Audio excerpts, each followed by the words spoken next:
Vendredi 4 novembre, Madame, Monsieur, bonsoir. En Allemagne, à Münster, les ministres des Affaires étrangères des pays du G7 se réunissent pour discuter des conséquences globales du conflit en Ukraine. Sous la présidence de la ministre allemande des Affaires étrangères, Annalena Baerbock, le G7 cherche également à trouver des moyens de renforcer l'indépendance vis-à-vis de la Chine et de la Russie.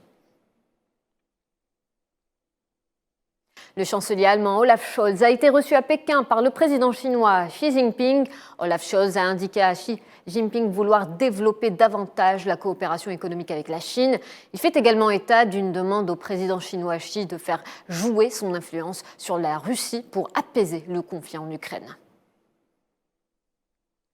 En Espagne, ils étaient des milliers à manifester à Madrid pour réclamer une augmentation des salaires face à l'inflation. À l'appel de deux principaux syndicats espagnols, ils menacent de poursuivre la mobilisation si aucun accord n'est trouvé avec le patronat dans les négociations en cours. La Russie et la Turquie devraient bientôt livrer gratuitement des céréales à des pays africains risquant la famine. C'est ce qu'a promis le président turc Recep Tayyip Erdogan ce vendredi après une annonce similaire faite par Moscou qui s'était dit prêt à livrer gratuitement 500 000 tonnes de céréales aux pays pauvres dans les prochains mois avec l'aide de la Turquie. L'escalade se poursuit dans la péninsule coréenne. L'armée sud-coréenne annonce avoir déployé des avions furtifs en réponse à la mobilisation de 180 avions de combat nord-coréens pendant les exercices aériens de Séoul et Washington. Maroc, la situation socio-économique du peuple marocain risque de s'aggraver dans les prochains jours. Dans un rapport publié hier, le Fonds monétaire international vient de recommander au Maroc d'interrompre ses subventions au gaz butane, mais également d'augmenter le prix de l'eau. Plus de 2 milliards de dollars ont été engloutis par les subventions au gaz butane en 2022.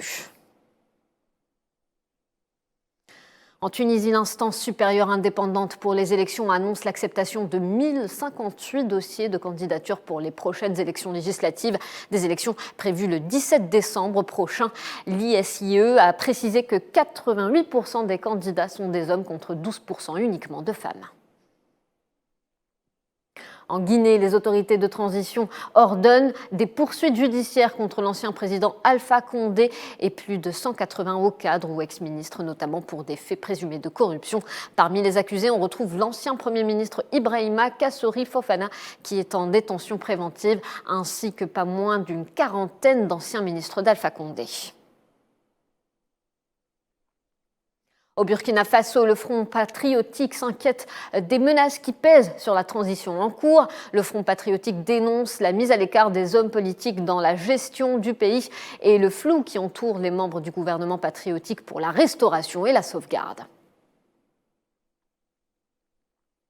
En Guinée équatoriale, coup d'envoi de la campagne pour le scrutin présidentiel et les élections législatives, sénatoriales et municipales prévues le 20 novembre. Le président candidat à sa succession pour un 6e mandat a ouvert la campagne dans la ville d'Ebibein. Aux États-Unis, plus de la moitié des républicains sont favorables à la suspension de l'aide à l'Ukraine. Les républicains menacent de ne plus signer de chèques en blanc pour aider l'Ukraine s'ils remportent la majorité lors des midterm elections du 8 novembre. Et à Cuba, les Cubains célèbrent le vote pour la 30e année consécutive de l'Assemblée générale des Nations unies en faveur d'une résolution appelant à la levée de l'embargo américain contre Cuba. Les États-Unis ont voté contre, le Brésil et l'Ukraine se sont abstenus.